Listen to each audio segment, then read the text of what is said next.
योगा गुरु स्वामी रामदेव ने मुझे पहले से इसमें सपोर्ट किया था। क्या आपकी बेटी नहीं है? तो आप ये कह रहे हैं कि एकता कपूर को पद्मश्री गलत दिया गया? मेरे ख्याल से तो गलत ही दिया गया। और कर ये मोदी बड़ा ऊर्जावान आदमी है, ये बड़ी ऊंचाई छुएगा। अच्छा, रथ यात्रा एज ए टूल वो श्री नरेंद्र मोदी का ही है, समझो आप। जो नरेंद्र मोदी के विरोधी हैं ये हमेशा ये कहते थे, उनका जो पूरा प्लान ये था कि लोग गोधरा भूल जाएं और गोधरा के बाद का याद रखें। नरेंद्र मोदी एक कंट्रोल नहीं कर पाई, कह सकते हो आप। जिस दिन से कांग्रेस फॉर्म हुए उसी दिन से मुस्लिम तुष्टीकरण वाली पार्टी रही है।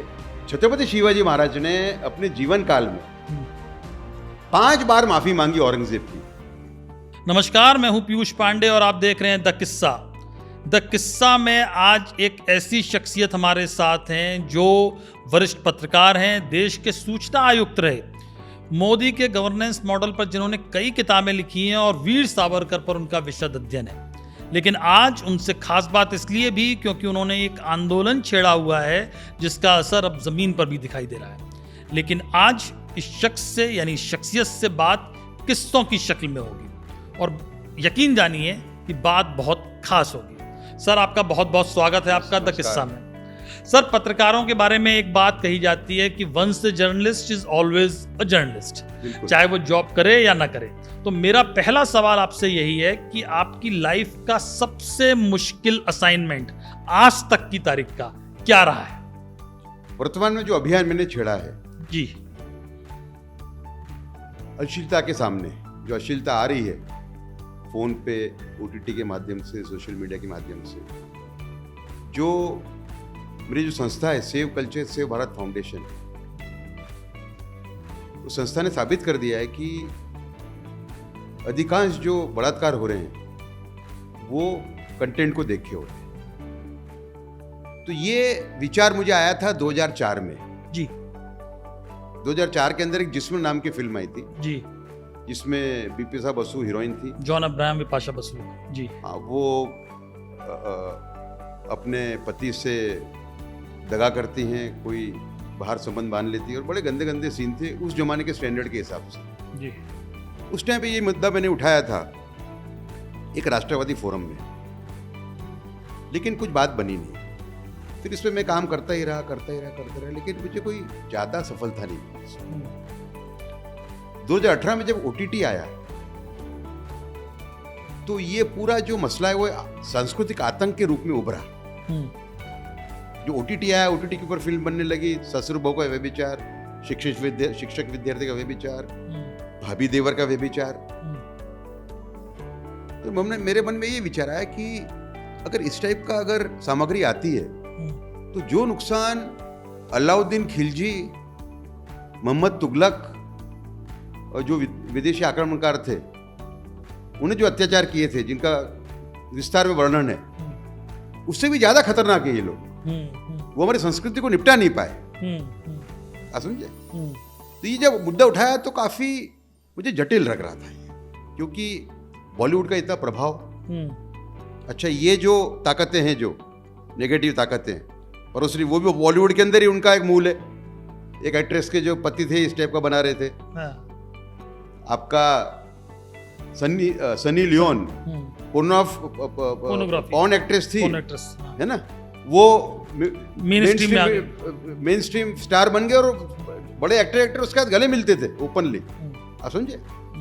तो मुझे लगता था बड़ा जटिल प्रश्न है, लेकिन जो समाज है वो बॉलीवुड के प्रभाव में है। पर सर, आपने जैसे जिक्र किया कि जिस्म फिल्म आई तब आपके जहन में सबसे पहली बार ये लगा, लेकिन जब ये आंदोलन आपने छेड़ा, मतलब हाल 2018 में, तब कोई ऐसा किस्सा है जो आपको लगा हो कि नहीं, आज अब मुझे फिर खड़ा हो जाना है इसके खिलाफ? नहीं, उसमें पहली बार क्या हुआ, मैं एक और बीच में कहूंगा जी। इस मुद्दे को मैंने उठाने का प्रयत्न किया था 2013 में भी, जब निर्भय कांड हुआ। ओके, समझे? उसमें मैंने बड़ा अच्छी तरह इसको उठाने का प्रयत्न किया था 2012 या 13 में, 12 में। और लेकिन उसमें भी मैं असफल रहा। मैंने कई नेताओं को छुआ कि भाई कुछ करो इसका, बट वो नेता अलग गतिविधियों में व्यस्त थे, उनका इसमें ध्यान नहीं था उस टाइम पे। खैर, इतना सारा सोशल मीडिया का जो आतंक है, सांस्कृतिक आतंक था भी नहीं उस टाइम पे, तो वो समझ नहीं पाए कि इसका क्या, पर मैं समझ पा रहा था कि आगे देश का क्या होगा। समझा? तो 2018 के अंदर जब मैंने फेसबुक पे रील्स देखी, ससुर बहू का व्यभिचार, ये फेसबुक पे भी आता है ये। देखो ये बड़ा होशियारी से करते हैं वो लोग, वो बिल्कुल मेन स्ट्रीम पोर्नोग्राफी नहीं है, लेकिन ऊपर लेबल इस टाइप का होगा, सेमी पोर्नोग्राफी गिनो आप उसको, ठीक है, सेमी पॉर्न। तो जब मुझे लगा कि परिस्थिति भयंकर है, इससे हमारा समाज टूट जाएगा, जो समाज विदेशी आक्रमणकार नहीं तोड़ सके वो संस्कृति रूप से टूट जाएगा। और मुझे लगा कि जो विश्व गुरु बनने की हमारी जो एक परिकल्पना है वो हमसे कहीं दूर है अभी। उस टाइम पे मुद्दा मैंने उठाया, और श्री रविशंकर के एक खास व्यक्ति थे, व्यक्ति हैं अभी भी, उनको मैंने बुलाया घर पे। अच्छा, मुझे एक व्यक्ति ने इसमें सपोर्ट किया था, स्वामी रामदेव ने। ओके। योगा गुरु स्वामी रामदेव ने मुझे पहले से इसमें सपोर्ट किया था, पहले से किया था। इसमें मैंने फिर ये जो श्री रविशंकर के व्यक्ति जो मुझे जानते थे एक दोस्त के रूप में, उनको मैंने बुलाया, और फिर हमने ये तय किया, 2 घंटे में कमिश्नर था, मेरा लोधी एस्टेट में बंगला था, वहाँ पे हम बैठे। ये बात है अक्टूबर 2022 की, और हम इस नतीजे में पहुंचे कि बॉलीवुड का इतना प्रभाव है कि हम अगर ये कहेंगे कि संस्कृति खतरे में है तो कोई हमारी सुनने वाला नहीं है, लेकिन अगर हम ये साबित कर सकते हैं कि इस सामग्री से बलात्कार भी हो रहे हैं तो शायद लोग सुनेंगे। तो हमने एक फिल्म बनाई। ओके। वैशाली शाह और मनीष बरड़िया नाम के 2 इस एडवर्टाइजिंग के व्यक्ति हैं। Okay. Manish Bardia moving pixel नाम की एक एजेंसी के मालिक हैं, जो राष्ट्रवादी फिल्म बनाती है, राष्ट्रवादी एडवर्टाइजमेंट के फिल्म बनाती है। और वैशाली शाह उसकी आर्ट डायरेक्टर है ना, क्रिएटिव डायरेक्टर। तो इनको भी मिला, उनको बताया मैंने, देखो परिस्थिति ये है। तो वैशाली जो थे वो बिल्कुल सतर्क हो गई एकदम, कि उसकी बेटी भी है कुछ 10-11 साल की, 12 साल की। उसने जो फिल्म बनाई इन दोनों ने मिलके, वो इतनी जबरदस्त फिल्म बनाई। एक लड़की, उसका नाम है। अच्छा, तो वो यूट्यूब पर है? वो यूट्यूब पे है। वो लड़की, वो फिल्म जो है उसमें एक बेटी है 12 साल की, वो ऐसे लोगों से बात कर रही है, डायलॉग कर रही है जो लोग इस टाइप का परोसते हैं। और वो कहती है कि आप ऐसी सामग्री परोस के चले जाते हो और बलि चढ़ती हम बेटियां, 3 साल की, 9 साल की, 12 साल की। क्या आपकी बेटी नहीं है?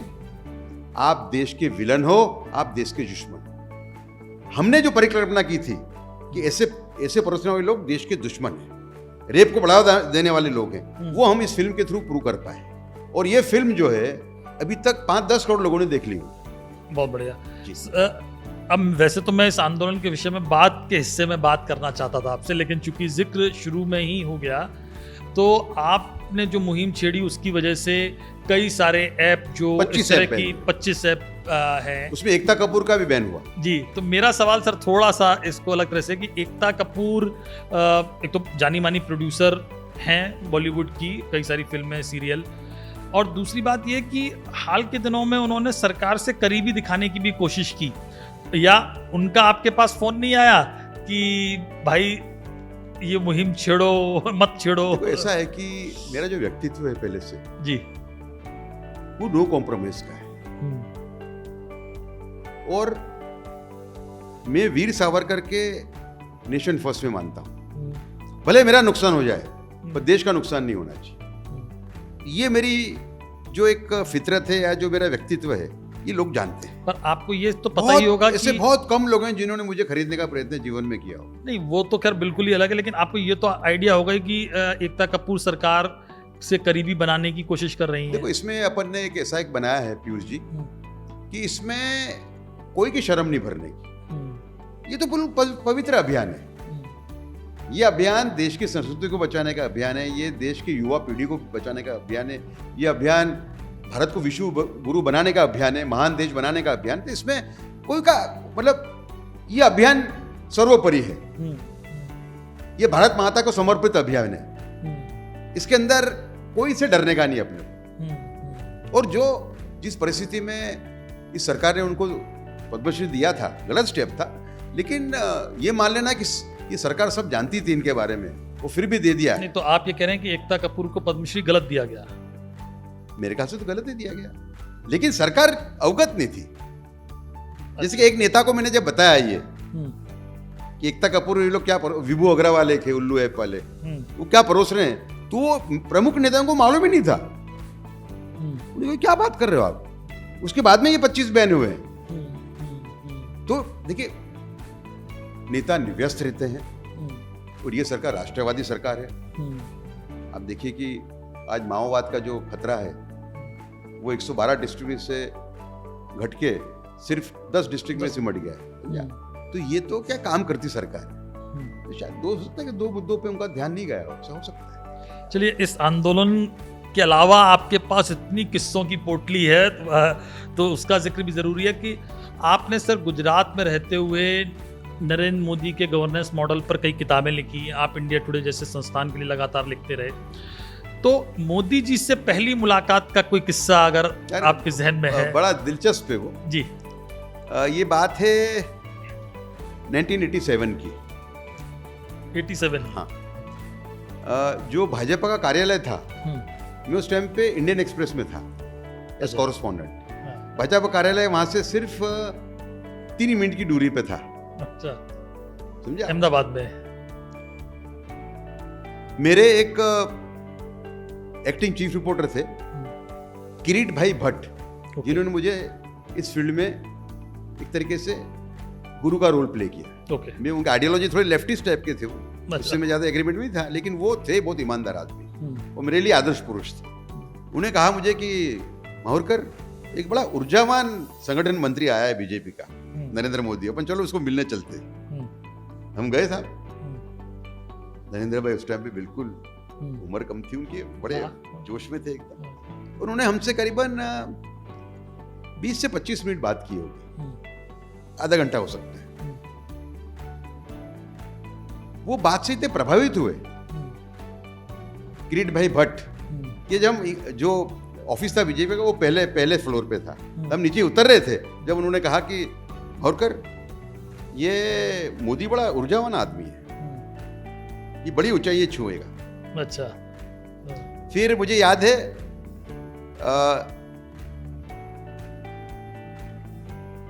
एक मुख्यमंत्री थे चिमन भाई पटेल, उन्होंने मुझे कहा था कि ये नरेंद्र मोदी बड़ा आदमी बनेगा। और एक दूसरे थे माधव सिंह सोलंकी, उन्होंने मुझे कहा था कि नरेंद्र मोदी जो है ये बड़ी ऊंचाइयां छूएंगे। तो यानी प्रेडिक्शन आपको तब से ही मिलने लगे? हाँ, मुझे तो ख्याल ही था। वो तो देखिए मेरी 87 से 90 तक, 87 से 90 तक मेरी पहचान ठीक थी। 90 के बाद तो मेरी गहरी पहचान थी उससे। दूसरी बड़ी बात क्या है कि वो हमेशा अवेलेबल रहते थे। बड़ी बात, नेताओं को क्या प्रॉब्लम होता है कि जब जवाबदारी आ जाती है फिर वो फोन ही नहीं अटेंड कर पाते। यहाँ नरेंद्र भाई का ये ख्याल है कि उनको रिटर्न करना है तो कॉल करेंगे, आज भी करते। समझा? तो आपने चूंकि इतने करीब से देखा है, तो नरेंद्र भाई के बारे में, नरेंद्र मोदी जी के बारे में कहा जाता है कि जब गुजरात में जो अहमदाबाद में एक जगन्नाथ रथ यात्रा निकलती थी, वो जो चौधरी जी सीएम थे, जब उन्होंने उस पर बैन लगा दिया था तो नरेंद्र मोदी ने उसको इम्प्लीमेंट करवाया। अहमदाबाद में जब म्यूनिसिपल कॉरपोरेशन थे जहाँ बीजेपी नहीं जीती थी, वहां जीत के लिए स्ट्रेटेजी बनाई। तो इस तरह का कोई आपको प्रकरण याद है कि कैसे नरेंद्र मोदी ने संगठन में? ये याद है कि जो रथ यात्रा एज ए पॉलिटिकल टूल वो मोदी जी ने किया, उसकी शोध की हो, वो नरेंद्र मोदी है। आपने कोई रथ यात्रा कवर की? बिल्कुल, मैं करीब से देखा हुआ है। मुझे याद है कि 1987 में गुजरात में खूब पानी की किल्लत थी, सूखा था। तो उस टाइम पे उन्होंने एक न्याय यात्रा का प्रबंधन किया। अच्छा। तो शंकर सिंह वाघेला को एक रथ पे बिठाया। अच्छा। दोनों एक ही पार्टी में थे। उनको न्याय यात्रा, न्याय मतलब हम इससे क्या बोलते हैं, सूखे से हम पीड़ित हैं, हमको न्याय दो। तो न्याय यात्रा उनका पहला वो है। मतलब वो रथ यात्रा को टूल की तरह, रथ यात्रा एज ए टूल वो श्री नरेंद्र मोदी का ही है, समझो आप। आपको कोई कहेगा कि भाई ये तो आडवाणी जी का अपने नहीं, वो दूसरे थे ना संगठन मंत्री, क्या नाम, महाजन, प्रमोद महाजन का था। नरेंद्र मोदी का है वो tool. Rath Yatra as a tool, political, is the vision of Shri Narendra Modi. तो ये तो आपने करीब से देखा। तो गुजरात के जो दंगे हुए उस दौरान आपने मोदी जी को किस तरह से देखा, क्योंकि उनके बारे में वो एक ऐसा चैप्टर है उनकी लाइफ में, तो उसका किस्सा आपके जहन में 2002 का दंगा। हाँ, नहीं देखो, ऐसा है कि देखिए, दो चीज आपको समझनी पड़ेगी। जो नरेंद्र मोदी के विरोधी हैं, ये हमेशा ये कहते थे, उनका जो पूरा प्लान ये था कि लोग गोधरा भूल जाएं और गोधरा के बाद का याद रखें। मुसलमान पर जो रिएक्शन हुआ हिंदुओं का, उसको लोग याद रखें, पर मुसलमानों ने हिंदुओं को मार दिया, उसको लोग भूल जाएं। जबकि जब मैं उनके इलेक्शन रैली में निकला, एक उन्होंने गौरव यात्रा निकाली थी, वही 5-7 महीने के दौरान, तो वो हमेशा ये कहते थे गोधरा में हुआ वो भी गलत था, वो गोधरा के बाद में हुआ वो भी गलत था। तो जहां तक राइट्स का सवाल है, देखिए, ये पहला राइट था जिसको इलेक्ट्रॉनिक मीडिया कवर कर रहा था। ये जो हादसा हुआ गोधरा वाला, वो पहला ऐसा हादसा था कि जिसको इलेक्ट्रॉनिक मीडिया कवर कर रहा था, समझे। तो उससे जो एक आग जो भड़की हिंदू समाज में, वो कोई भी कंट्रोल में नहीं थी। आप समझो कि पहले 3 दिन, 1 मार्च, 2 मार्च और 3 मार्च 2002 को कुल मिला के 30 लाख हिंदू रोड पे निकले थे मुसलमानों को मारने के लिए। कितने? 30 लाख। हाँ, और कांग्रेस की संख्या कितनी है? अरे, पुलिस की संख्या 60-70 हजार थी, पूरे गुजरात की। वो भी राइट जो पूरे गुजरात में नहीं हुए, उत्तर गुजरात, मध्य गुजरात, 2 जगह पे हुए। काठियावाड़ में राइट्स नहीं हुए, समझा। तो पूरे गुजरात की जो पुलिस की संख्या थी स्टेट रिजर्व पुलिस के साथ, वो 70,000 थी,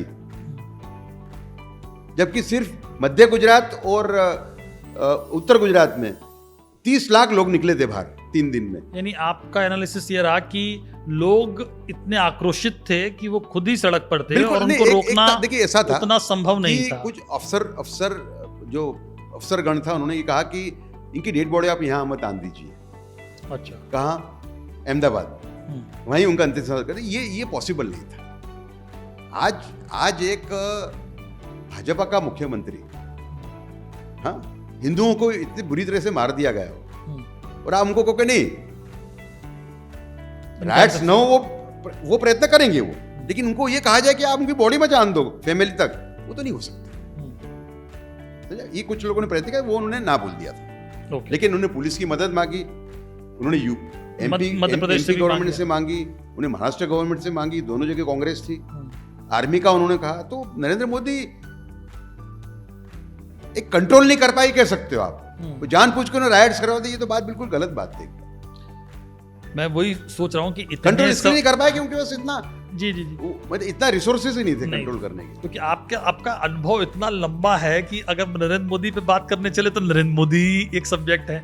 अब मैं सर अगले सब्जेक्ट पर आता हूँ, क्योंकि आपका विशद काम हुआ वीर सावरकर पर। एक सवाल पत्रकार के नज़रिए से मैं आपसे उसका जवाब जानना चाहता हूँ कि आप जवाब दें कि वीर सावरकर को लेकर इंदिरा गांधी ने डाक टिकट जारी किया, उनके स्मारक के लिए अपने पैसे दिए, 10,000 रुपये शायद उन्होंने दान दिया था। लेकिन राहुल गांधी वीर सावरकर को लेकर उनका एक अलग स्टैंड है, तो इसकी वजह क्या लगती है? मतलब क्या आपको लगता है कि वीर सावरकर एक ऐसा फिगर है जो वोट बैंक बनाता बिगाड़ता है? क्योंकि वो एक फिगर है बहुत बड़े, लेकिन कभी वोट बैंक की राजनीति उनसे हो सकती है। ये राहुल गांधी के स्टैंड को आप कैसे देखते हैं? ऐसा है कि आज की जो कांग्रेस है, कांग्रेस पहले दिन से ही मुस्लिम तुष्टिकरण वाली पार्टी रही है। जिस दिन से कांग्रेस फॉर्म हुए उसी दिन से मुस्लिम तुष्टिकरण वाली पार्टी रही है कांग्रेस। ये मेरी किताब में इसका उल्लेख है, Veer Savarkar the man who could have prevented partition के, समझा। लेकिन आज जो उसका मुस्लिम तुष्टिकरण का लेवल है, उसके 140 साल के इतिहास में सब में ज्यादा मात्रा में है। करीब करीब ये पार्टी मैं कहूंगा कि मुस्लिम लीग की बी टीम बन गई है, समझा आप। मतलब जो कांग्रेस ने क्या किया, ये बहुत बड़ी बात मैं आपसे कह रहा हूं। 1940 का जो जिन्ना का रिजोल्यूशन है, पाकिस्तान रेजोल्यूशन जिसको कहा जाता है, अलग देश की मांग, मार्च में लाहौर में, वो जो प्रस्ताव है उसके दो भाग हैं। पहला भाग है कि हमको अलग देश चाहिए, दूसरा भाग है जो भारत में मुसलमान रह जाएंगे उसको भारत की सरकार उनको कैसे उनको ट्रीट करेगी। उसमें उन्होंने सर्टेन प्रोटेक्शन मांगे थे, स्पेशल प्रोटेक्शन। वही जो मुस्लिम लीग का जो सेकंड पार्ट है वही कांग्रेस इंप्लीमेंट कर रही है। नहीं, लेकिन इसमें से सावरकर कैसे फिट हो जाते हैं कि सावरकर का सावरकर मुस्लिम तुष्टिकरण के समय बड़े विरोधी रहे ना। देखिए सावरकर तो राहुल गांधी को आपके हिसाब से लगता है कि सावरकर को गाली देने या सावरकर तो मुस्लिम वोट बढ़ेंगे मेरे, मुस्लिम वोट बढ़ेंगे 100%। ये दूसरा कि वो जो आक्षेप कर रहे हैं सावरकर पे वो तो सभी गलत है, हमारी किताब में हमने प्रूव कर दिया है। नहीं, आपने प्रूव तो किया, लेकिन आपने ये कहा कि गांधी जी के कहने पर उन्होंने माफी मांगी अपनी किताब में, वीर सावरकर ने। नहीं, मैंने ऐसा नहीं कहा है। ये देखिए मेरी बात सुनिए जी, माफी का मुद्दा हमने बिल्कुल अलग तरीके से टैकल किया हुआ है इसमें। सावरकर ने खुद ने भी माफी छुपाई नहीं है। उनकी किताब है एक अंडमान के अंधेरे से, मराठी में, उसके अंदर इसका उल्लेख है कि मैं जो मेरे क्रांतिकारी थे जेल में, उनको मैं कहता था कि देखो हम कोई गांधी जी के फॉलोअर थोड़ी हैं, हम शिवाजी के फॉलोअर हैं, शिवाजी महाराज के फॉलोअर हैं। हमें कुछ भी युक्ति करके बाहर आके हमारी जो अभियान है ब्रिटिशरों को उगाड़ के फेंक देने का, उसको हमको फिर से जीवित करना है। उसके लिए हमें बाहर आना पड़ेगा। वो समय बड़ा इसका प्रमाण ये है कि 1914 में रेजिनाल्ड क्रैडॉक जो होम मेंबर थे भारत के, होम सेक्रेटरी आप कह सकते हो, उन्होंने अंडमान जेल अथॉरिटीज को एक लेटर लिखा कि भाई जिनकी 5 साल की सख्त सजा हो गई हो उनको समुद्र किनारे रहने की अनुमति देना, उनकी फैमिली भी उनके साथ रह सकती है अगर आए तो, लेकिन यह अनुमति सावरकर को मत देना। अगर सावरकर को यह अनुमति दी आपने तो मुझे विश्वास है कि इसके दोस्त जो हैं यूरोप के अंदर वो एक वाहन लेके आएंगे, इसको भगा के यहां से ले जाएंगे। लेकिन सर सावरकर दूसरा जी, छत्रपति शिवाजी महाराज ने अपने जीवन काल में 5 बार माफी मांगी औरंगजेब की। हर एक माफी के पीछे चाणक्य की नीति थी। ये 5 माफियों के अंदर से तीन माफियों के बाद संधि हुई, मुगलों की और मराठों की, और तीन संधि तोड़ी शिवाजी ने। क्यों? उनके सामने गोल था, स्वराज्य, हिंदवी स्वराज्य उनका गोल था। उसके लिए जो भी करना पड़े वो करना। लेकिन सर अपोजिशन मतलब विरोधी जो सावरकर के विरोधी, उनका एक बड़ा आरोप इस मामले में ये लगता है, और चूंकि आपने इतना अध्ययन किया है तो आपकी तरफ से और क्लैरिटी आएगी कि सावरकर जी ने एक तो माफी मांगी वो गांधी जी के कहने पर, या गांधी जी के कहने पर नहीं मांगी, ऐसे ही मांगी, या उनको लगता था कि वो अपना मतलब कम से कम एक्टिव रह पाएंगे। लेकिन लौटने के बाद जब वो लौट के आए अंडमान से, तो हिंदू महासभा में रहते हुए भी वो उतने एक्टिव नहीं रहे, पहला सवाल। और दूसरी बात यह कि उन्होंने पेंशन ली तो वो लेते रहे, और वो फिर जो उनका मतलब उनके बारे में कहा जाता है कि सावरकर जी को 2 हिस्सों में देखना चाहिए। एक जेल जाने से पहले जो उग्र क्रांतिकारी, और ये सब भ्रमित करने वाली बातें जी, कोई इसमें अगर आप सत्य में मानते हो, इसमें कोई ऐसी विडंबना नहीं है। आप समझे? देखिए जो उनको मिलता था मेंटेनेंस, वो उनको खाने पीने का खर्चा मिलता था, कोई पेंशन नहीं थी। वो अच्छा, वो जो 30 या कितने 60 रुपए मिलते थे महीने के, वो रत्नागिरी में रत्नागिरी में तो वो खुद ही रहते थे वहां पे। उन पे ये था कि आप रत्नागिरी के बाहर नहीं निकलोगे,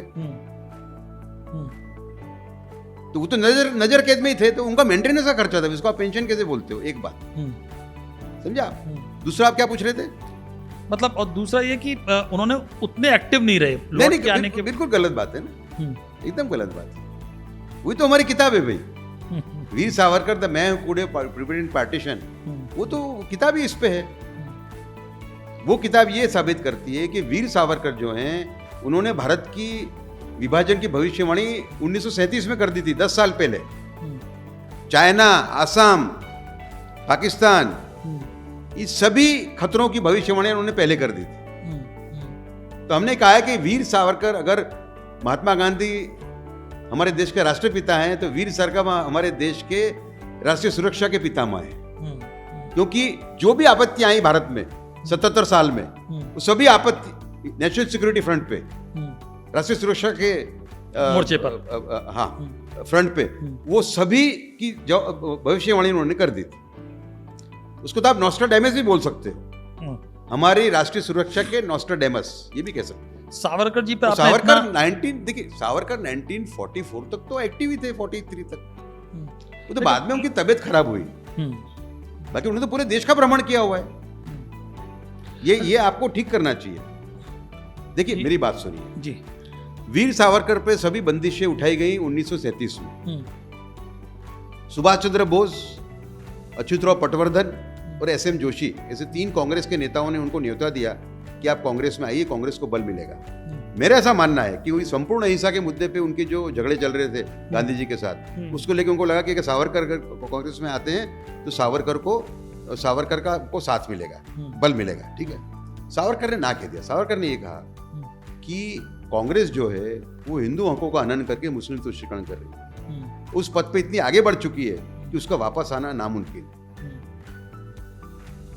ऐसी परिस्थिति में अगर मैं कांग्रेस ज्वाइन करता हूं तो वो भारत माता के साथ धोखा होगा। उन्होंने एक स्टेटमेंट इशू किया कि मैं सही देशभक्तों की आखिरी पंक्ति में खड़खड़ाना रहना पसंद करूंगा, बजाय ऐसे लोगों की पहली पंक्ति में जो राष्ट्रवाद के नाम पे देश के साथ धोखाधड़ी करते हैं। इसको धनंजय कीर, उनके जो पहले बायोग्राफर हैं, उन्होंने कहा है कि ये उनका जो बलिदान था ये राणा प्रताप टाइप का बलिदान था। कि कांग्रेस में अगर वो जाते, कांग्रेस ज्वाइन करना उस टाइम पे बड़ी फैशन था, समझा। तो कांग्रेस ज्वाइन करते तो कोई भी मुद्दे पे, कोई भी ओहदे पे पहुंच सकते थे, लेकिन उन्होंने राणा प्रताप का रास्ता चुना। जब अकबर ने राणा प्रताप को न्योता दिया कि आप आइए आगरा में, मैं आपको सर्वोच्च शिखर पे बिठाऊंगा, राणा प्रताप ने क्या कहा?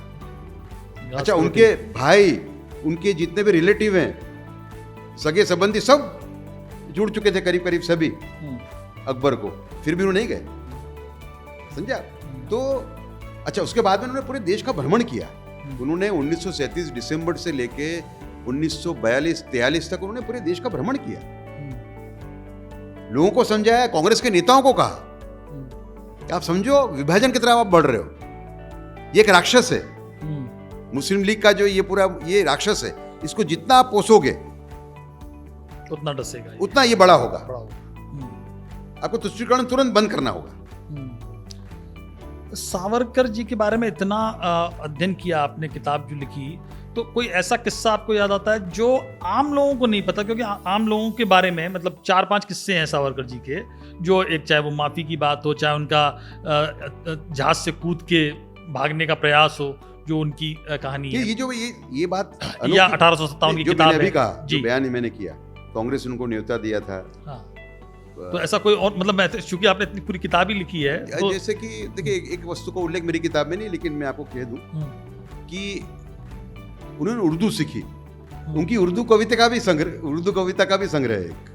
वाह, ये अब ये नहीं। दूसरा, इस्लाम को, मुस्लिमों को समझने के लिए उन्होंने नमाज पढ़ना सीखी जेल में। अच्छा, एक मुसलमान को लिया जो अच्छा था बेचारा, उसको लगा मुझे नमाज पढ़ना सीखा था।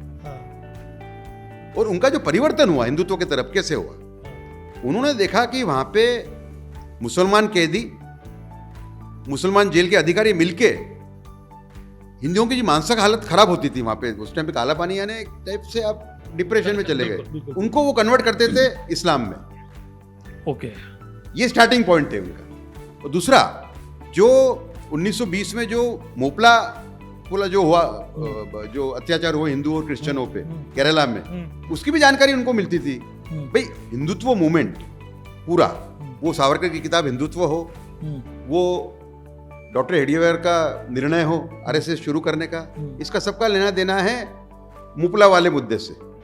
जो हिंदुओं पे जो अत्याचार हुआ, औरतों पे, क्रिश्चियन औरतों पे, समझा, उस टाइम पे डॉक्टर हेडेवार को लगा कि हमें इसमें कुछ करना पड़ेगा, और सावरकर को लगा कि मुझे किताब लिखनी पड़ेगी, हिंदुओं को एक विजन मुझे देनी पड़ेगी। जी।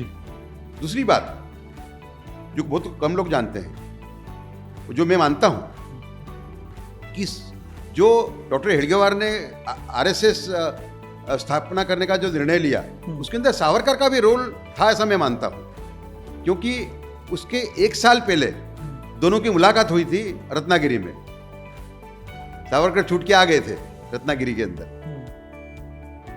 हेडगेवार जी और सावरकर की मुलाकात हुई थी। है नहीं भाई, जेल में से बाहर आ गए, उनको ये कहा गया रत्नागिरी में आपको रहना पड़ेगा, रत्नागिरी के बाहर नहीं जा सकते। हाँ। तो हेडगेवार उनको रत्नागिरी मिलने आए और दोनों पूरा एक दिन दोनों ने बिताया एक दूसरे के साथ, वहाँ एक्सचेंज ऑफ आइडिया 100%। क्योंकि बाबा राव जो हैं सावरकर के बड़े भाई, गणेश सावरकर, उनका तो योगदान माना ही जाता है। वो तो ये जो संघ की जो प्रार्थना है, वो तो थे भी शायद, संघ की जो प्रार्थना है, जी। वो कथा बताते हैं कि उन्होंने ही तैयार की हुई है। ओके। ये तो क्या समय बड़ी गलती ये हो गई कि गांधी मर्डर के अंदर जो नेहरू जी ने उनको फंसा दिया, उसमें आरएसएस और सावरकर के समर्थक उनको डिफेंड नहीं कर पाए। समझे आप? और बैन लग गया फिर नहीं, उसके बाद वो तो गलत ही था ना, बिल्कुल। हाँ, भाई गोडसे ने सावरकर का विरोध किया था कुछ महीनों पहले। जब सावरकर ने आजादी हुई तो दो झंडे लगाए, एक अपना तिरंगा और दूसरा हिंदू महासभा वाला भगवा। तो उसका विरोध किया उसने, गोडसे ने।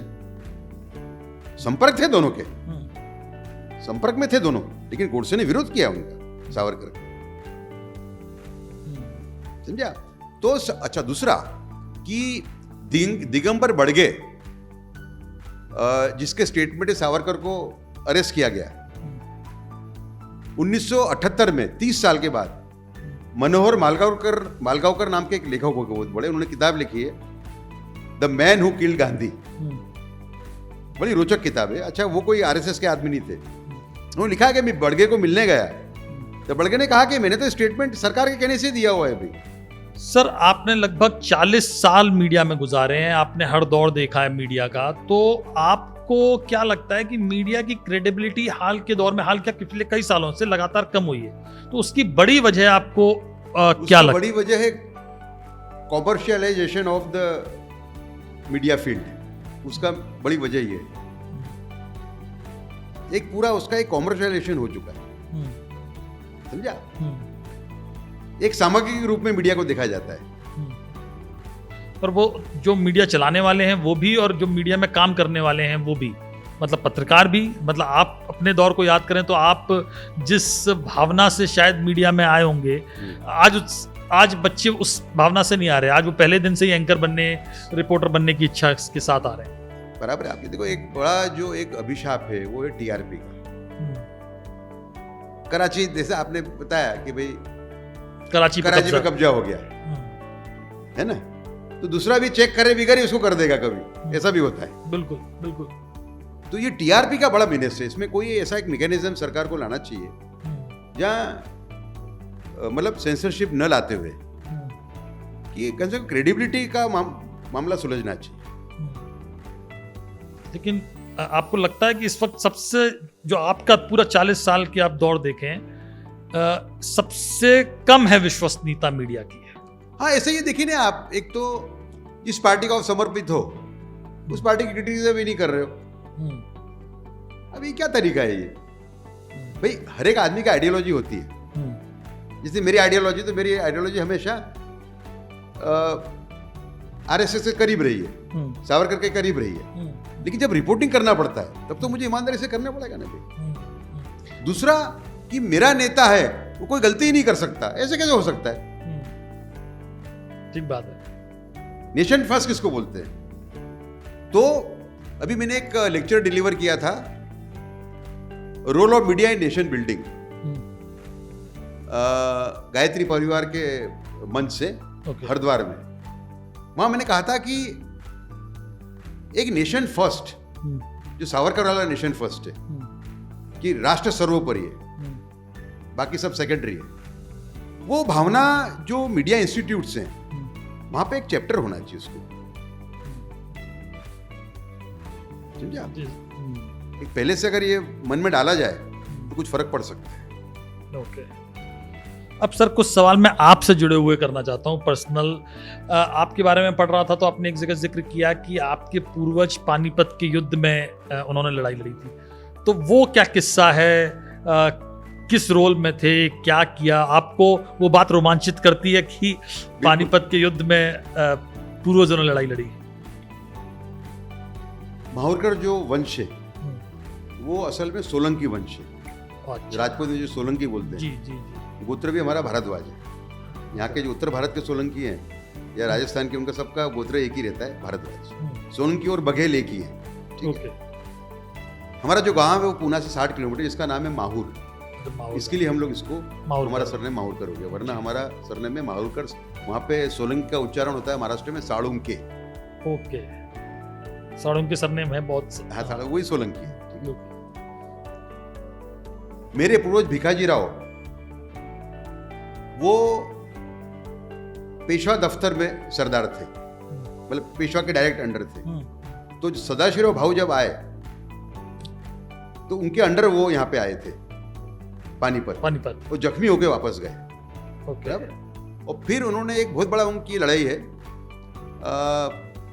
एक बदामी का किला है दक्षिण में कर्नाटक में, बदामी फोर्ट, वो जीतने में उनका बहुत बड़ा रोल था। ये है 1786 बैटल ऑफ बदामी फोर्ट। उसमें उनके भाई थे विहारजी राव, वो उसमें वीरगति को प्राप्त हुए थे।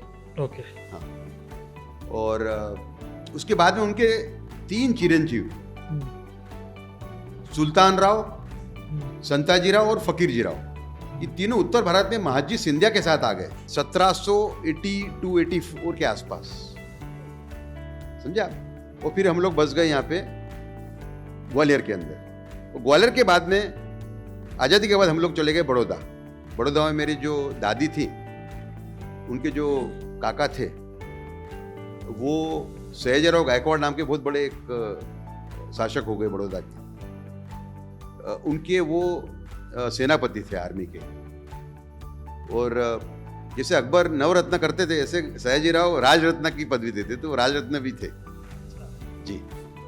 तो एक था। दूसरा कि मेरे छोटेपन से मुझे महाराणा प्रताप और शिवाजी का बहुत सम्मान था मन में। जब मैं 8वीं 9वीं क्लास में पढ़ता था तो मुझे फैंटेसी नहीं आती, छोटे बच्चों को तो मेरी एक फैंटेसी आती थी कि भाई मेरे कुल देवता मार्तंड भैरव, जिनको महाराष्ट्र में कहा जाता है खंडोबा, वो अगर प्रसन्न होकर मुझे वरदान मांगने को कहते हैं तो मैं वरदान क्या मांगूंगा? मैं वरदान ये मांगूंगा कि मेरी 15 मिनट की भेंट आप महाराणा प्रताप से करवा दीजिए और 15 मिनट की भेंट शिवाजी महाराज के साथ। तो इतिहास का शौक था ही मुझे। ऊपर से दादी जो बातें बताती थी, पानीपत की बातें बताती थी, है ना। वैसे वो बोलती थी एक कि भाई आज भी अगर पानीपत में रात को 12 बजे जाओ वहाँ पे, हाँ, तो तलवार की आवाज आती हो, समझा। तो हाँ, तो पानीपत देखिए, विश्व की जो 10 बड़ी लड़ाइयाँ हुई गए 1000 साल में, उसमें की एक पानीपत है। जो क्षति पहुंची, जितने लोग उसके अंदर वीरगति को प्राप्त हुए दोनों साइड से, संख्या आप करो तो इवन बैटल ऑफ वाटरलू के अंदर इतने आदमी नहीं मरे जो पानीपत में मरे थे, समझा। तो पानीपत की लड़ाई गए 1000 साल की जो 10 लड़ाइयां हैं दुनिया की, उसमें उसका नंबर आता है, समझा। तो मुझे ये भावना होती थी कि मेरे पूर्वज 1000 साल में जो समय बड़ी 10 लड़ाई हुई, उसमें से एक लड़ाई में मेरे पूर्वज भी लड़े थे। ये गौरव की भावना देता है। और ये जो आज मैं लड़ाई लड़ रहा हूँ अश्लीलता के सामने, क्योंकि बड़े बड़े लोग मेरे सामने, पूरा बॉलीवुड सामने, समझो आप, वो इसलिए लड़ पा रहा हूँ कि मैं मानता हूँ कि मेरे पूर्वज जितने बड़े लोग थे तो मुझे भी एक बड़ा काम करना चाहिए देश का। और जब अगर मैं सावरकर को आदर्श मानता हूँ, महाराणा प्रताप को मानता हूँ, शिवाजी महाराज को मानता हूँ, तो मुझे एक ऐसा काम करना है जो एक बड़ा काम हो देश के लिए। सर, सवाल तो बहुत सारे हैं, तो मुझे लगता है कि अब मैं 4-5 सवाल आपसे पूछता हूं, तो आप इसको आप चाहे रैपिड फायर समझ लीजिए या छोटे छोटे जवाब। आपने इतनी सारी रिपोर्टिंग की, आपको अपनी सबसे यादगार हेडलाइन याद है क्या? द लैंड ऑफ टीयर्स, क्या? ये एक स्टोरी मैंने की थी। शेरगढ़ का नाम की एक तहसील है जोधपुर में, उसमें सेकंड वर्ल्ड वॉर से लेके अभी तक की सभी जितनी लड़ाई, सबकी विधवा है वहां पे। पूरी राजपूत तहसील है वो, ये राजपूत विधवा है। ये लैंड ऑफ टीयर्स मैंने स्टोरी की थी, वॉर विडोज ऑफ शेरगढ़। ये मेरी 4-5 पेज की स्टोरी थी, लेकिन मुझे सब में अच्छी। हाँ, इंडिया टुडे में 97 सितंबर में की थी। नरेंद्र मोदी जी को एक शब्द में अगर आपको बखान बयान करना हो तो आप क्या करें? मैं उनको युग पुरुष कह सकता हूँ। ठीक है, आप पत्रकार नहीं होते तो आप क्या करें? जज बनता। आपने वकालत की तरफ आपका इंटरेस्ट था? इंटरेस्ट नहीं था मुझे। छोटेपन में एक मुझे संत मिले थे जब मैं बहुत छोटा था। उन्होंने कहा था कि बेटा तुम जज बनोगे, पत्रकार जज ही होता है। और मैं जज बना आरटीआई कोर्ट के अंदर। मेरे पास एक सेंस ऑफ बैलेंस है। अगर मैं कुर्सी पे बैठ गया तो मेरा भाई भी अगर बहुत बड़ी गलती करता है मैं उसको बख्शूंगा नहीं। आपको किसी संत ने कहा तो आपकी ज्योतिष में दिलचस्पी है या ज्योतिष का कोई अनुभव, कोई किस्सा? बिल्कुल है। बताएं। ज्योतिष और देखिए मेरे दो मुख्य ज्योतिष हैं। एक है निरंजन भाई शुक्ला जो माननीय प्रधानमंत्री पे रिपीटेडली सही भविष्यवाणी कर रहे हैं। अच्छा। हाँ। और दूसरे हैं डॉक्टर रवि राव। ये बहुत बड़े वास्तुशास्त्री हैं और बड़े ज्योतिष भी हैं। इनकी जो भविष्यवाणी मेरे लिए रही वो कारगर साबित हुई। अच्छा। देखिए ज्योतिष में आपको समझना पड़ेगा 100 में से अगर 70% सक्सेस है, 80% है तो वो सही माना जाएगा। आप समझे? और जो फल मिलता है जीवन में वो पूर्व जन्म का आपका जो कार्य है उसके आधार पे, इस जन्म में जो कार्य है उसके आधार पे, समझे ना आप? तो फल ऐसे मिलता है और आपकी साधना, कैरेक्टर आपका। ठीक बात। तो आपने जिक्र किया कि मोदी जी के बारे में उनकी भविष्यवाणियां बहुत सही।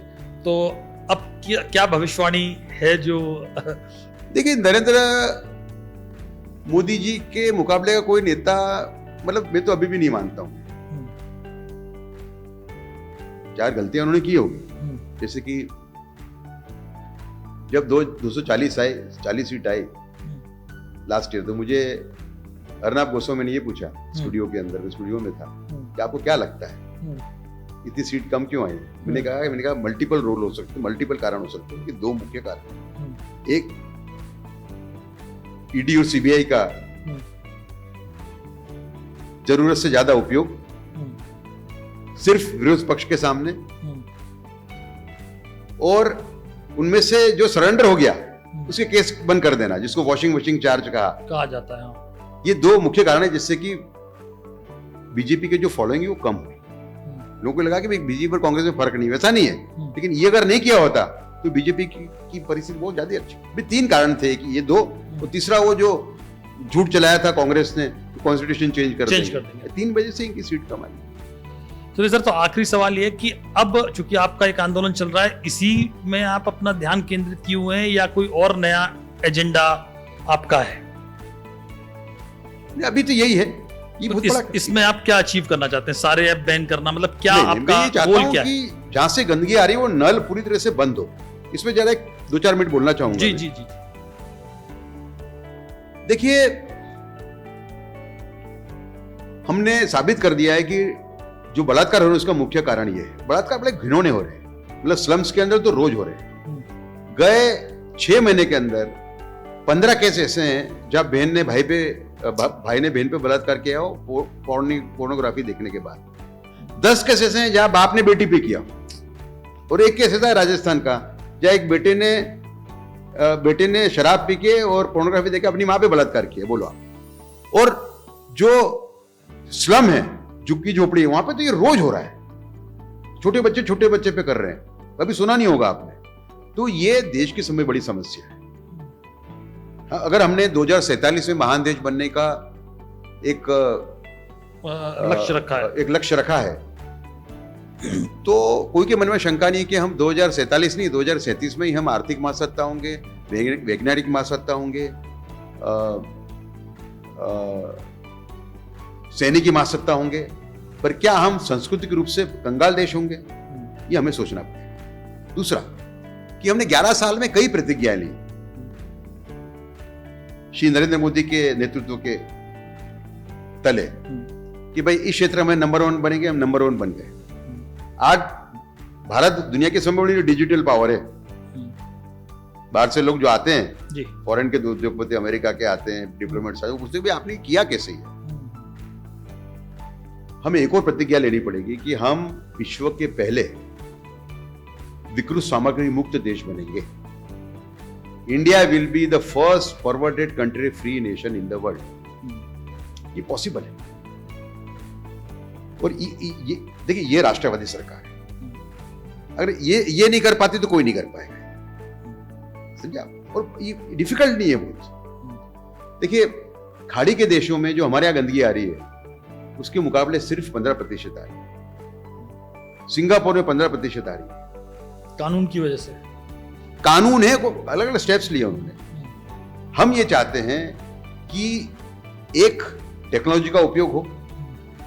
हमने अभी हम लेटर लिख रहे हैं, वीपीएन बंद करो, फॉरेन वीपीएन, जिससे ये लोग यहाँ पे जो बैंड है पॉर्न वेबसाइट, ये लोग वीपीएन के थ्रू देखते हैं, उसको बंद करो। ये हम नई डिमांड है हमारी, ठीक है।